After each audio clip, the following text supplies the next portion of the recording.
जय जय श्री सीताराम। सीताराम चरण रति मोरे, अनुदिन बढ़हु अनुग्रह तोरे। जिए मीन बर बार बहीना, मन बिनु फन को जिए दुख दीना। जय समस्त देवी देवताओं की, जय गोस्वामी तुलसीदास की, जय श्री रामचरितमानस की, जय राम दरबार की, जय विष्णु भगवान की। ओम नमो नारायणाय। जय जय श्री सीताराम। श्री रामचरितमानस की सुंदर चौपाइयाँ हम सभी इसका श्रवण लाभ ले रहे हैं। पिछली वीडियो में मैंने चौपाइयों के माध्यम से बताने का प्रयास किया था कि राजा दशरथ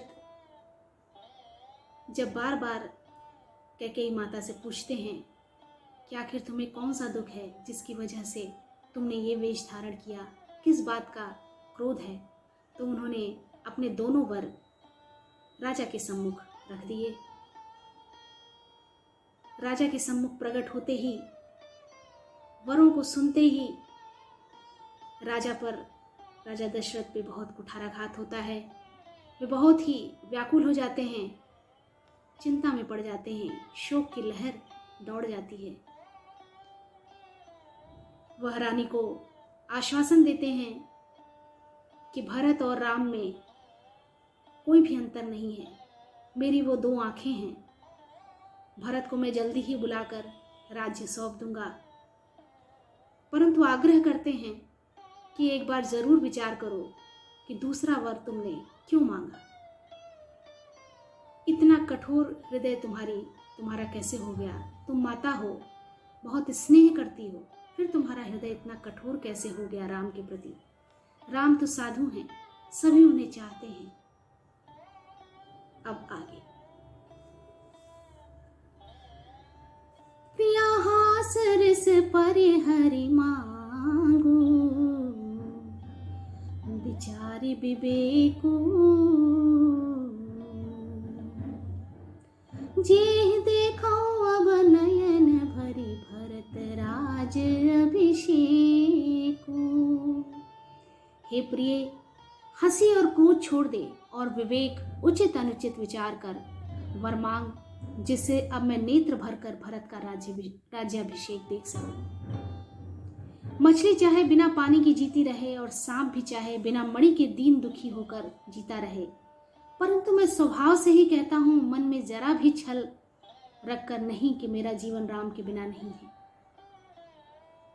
समुझ देख जिय प्रिया प्रवीणा, जीवन राम दरस आधीना। सुन मृद बचन कुमति अति जरई, मनहु अनल आहुति कृत परई। हे चतुर प्रिय, जी में समझ देख, मेरा जीवन श्री राम के दर्शन के अधीन है। राम के कोमल वचन सुनकर दुर्बुद्धि कैकेयी अत्यंत जल रही है, मानो अग्नि में घी की आहुतियां पड़ रही हैं। कैकेयी कहती है, आप करोड़ों उपाय क्यों न करें, यहाँ आपकी माया चालबाजी नहीं लगेगी। या तो मैंने जो मांगा है सो दीजिए, नहीं तो ना ही करके अपयश लीजिए, मुझे प्रपंच बखेड़े नहीं सुनाइए। कैकेयी माता कुछ भी मानने को तैयार नहीं थी। वो सिर्फ यही रट लगाई हुई थी कि श्री राम भगवान को वनवास हो। माया के द्वारा ये कार्य प्रबलता के साथ कराया जा रहा था। राम साधु हैं, आप सयाने साधु हैं और राम की माता भी भली है। राम साधु तुम साधु सयानी, राम मातु भले सब पहिचानी। जब कौशला मोर भलता का, दस फल उन्हनि देव करि साका। राम साधु हैं, आप सयाने साधु हैं और राम की माता भी भली हैं। मैंने सबको पहचान लिया है। कौशल्या ने मेरा जैसा भला चाहा है, मैं भी साका करके याद रखने योग्य उन्हें वैसा ही फल दूंगी। इस प्रकार का द्वेष जो पनपते पूरी तरह वृक्ष बन गया था। माता कैकेयी के हृदय में पोत प्रात मुन वेश धरी, जो न राम बन जाही, मोर मरन राउर यजस, नृप समुझिय मन माही। सवेरा होते ही मुनि का वेश धारण कर यदि राम वन को नहीं जाते तो हे राजन, मन में निश्चय समझ लीजिए कि मेरा मरना होगा और आपका अपयश। अस कहि कुटिल भई उड़ ठाठी, उठ ठाठी, मानहु रोष तरंगिनी बाढ़ी, पाप पहार प्रगट भई सोई, भरि क्रोध जल जाइन जोई। ऐसा कहकर कुटिल कैकेयी उठ खड़ी हुई, मानो क्रोध की नदी उमड़ी हो। वह नदी पाप रूपी पहाड़ से प्रकट हुई है और क्रोध रूपी जल से भरी है। ऐसी भयानक है कि देखी नहीं जाती, इतना तेज वेग है उसमें। दोनों वरदान उस नदी के दो किनारे हैं। कैकेयी का कठिन हठ ही उसका तीव्र धारा है और कुबरी मंत्रा के वचनों की प्रेरणा ही भंवर है। वह क्रोध रूपी नदी राजा दशरथ रूपी वृक्ष को जड़ मूल से ढहाती हुई विपत्ति रूपी समुद्र की ओर सीधी चली। गोस्वामी तुलसीदास जी ने उपमाओं के माध्यम से बहुत ही सुंदर चित्रित परिलक्षित किया है, हम सबके सामने रखा है।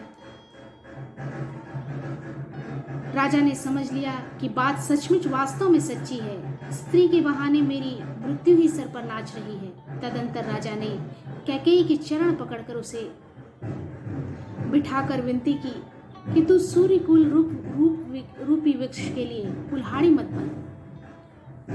लखी नरेश बात फुर साची, तियमिस नीचु शीस पर नाची, गही पद विनय कीन बैठारी, जन दिन कर कुल होसी कुठारी।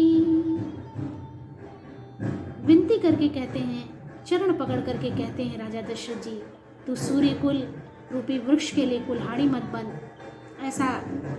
ऐसे वचनों को वापस ले ले, ऐसे कठोर वचन मत बोल। तू मेरा मस्तक मांग ले, मैं तुझे अभी दे दूं। मांग माथ अबही देव तो ही, राम विरह जनि मार सी मोहि। पर राम के विरह में मुझे मत मार। राखु राम कहु जेहि तेहि भांति, किसी प्रकार से हो तू राम को रख ले, नहीं तो जन्म भर तेरी छाती जलेगी, नहीं तो जरही जन्म भर छाती। देख व्याधि असाध नृप, परे उधरन धुनि माथ, कहत परम आरत बचन, राम राम रघुनाथ। राजा ने देखा कि रोग असाध्य है, तब वे अत्यंत आर्तवाणी से हाँ राम, हाँ रघुनाथ कहते हुए सिर पीट कर जमीन पर गिर पड़े। राजा व्याकुल हो गए, उनका सारा शरीर शिथिल पड़ गया। व्याकुल राव शिथिल सब गाता, करनी कल्प तरु मनहु निपाता। मानो हथनी ने कल्प वृक्ष को उखाड़ कर फेंका हो। कंठ सूख मुख आवन बानी, जन पाठिन दीन बिनु पानी। कंठ सूख गया, मुख से बात नहीं निकलती, मानो पानी के बिना पोठियां नामक मछली तड़प रही हो। पुनि कह कठोर कैकेयी, मनहु धाय महु माहुर दे, जो अंतहु अस करत बुरहु, मांगु मांगु तुम के ही बल कैकेयी फिर कड़वे और कठोर वचन बोली, मानो घाव में जहर भर रही हो।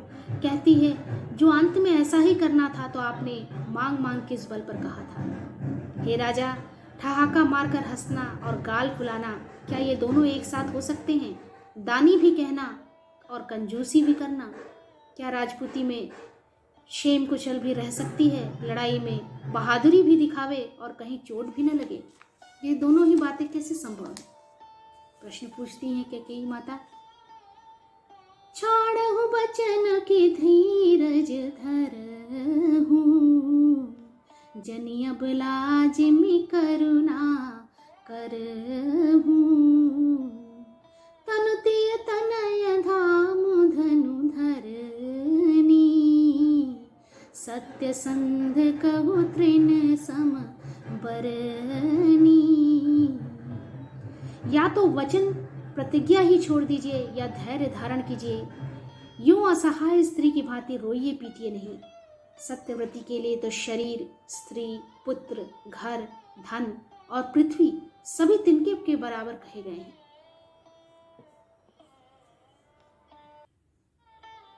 सुबस बसहि फिर अवध सुहाई, सब गुण धाम राम प्रभुताई, करिहहि भाई सकल सेवकाई, हुई तिहु पुर राम बड़ाई। तेरी उजाड़ी हुई यह सुंदर अयोध्या फिर भली भांति बसेगी और समस्त गुणों के धाम श्री राम की प्रभुता भी होगी। सब भाई उनकी सेवा करेंगे और तीनों लोकों में श्री राम की बड़ाई होगी। केवल तेरा कलंक और मेरा पछतावा मरने पर भी नहीं मिटेगा। यह किसी तरह नहीं जाएगा। अब तुझे जो अच्छा लगे वही कर। मुंह छिपाकर मेरी आंखों की ओट जा बैठ, अर्थात मेरे सामने से हट जा, मुझे मुंह न दिखा। राजा बहुत व्यथित हैं और हृदय में असह्य पीड़ा अनुभव कर रहे हैं। मैं हाथ जोड़कर कहता हूँ, जब लगे जियो कहूँ करे जोरी, तब लगे जनी कछु कहसी बहोरी, फिर पछितै हसी अंत अभागी, मार सिगाई नहारू लागी। मैं हाथ जोड़कर कहता हूँ कि जब तक मैं जीता रहूं तब तक फिर कुछ न कहना, अर्थात मुझसे न बोलना। अरे भागिनी, फिर तू अंत में पछताएगी जो तू नहारू तात के लिए गाय को मार रही है। राजा करोड़ों प्रकार से बहुत तरह से समझाकर और यह कहकर कि तू क्यों सर्वनाश कर रही है, परे उराऊ कहे कोटि विधि काहे करसु निदानु, कपट सयान न कहत कछु जागत मनहु मसान।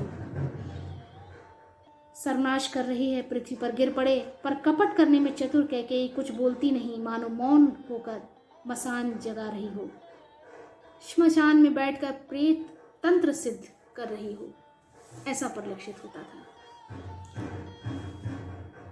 राम राम रट बिकल भुआलू, जनु बिनु पंख बिहंग बिहालू, हृदय मनाव भोर जनि होई, राम ही जाई कहे जनि कोई। राजा राम राम रट रहे हैं और ऐसे व्याकुल हैं जैसे कोई पक्षी पंख के बिना बेहाल हो। वे अपने हृदय में मनाते हैं कि सवेरा न हो और कोई जाकर श्री रामचंद्र जी से यह बात न कहे। विलाप करते करते ही राजा को सवेरा हो गया।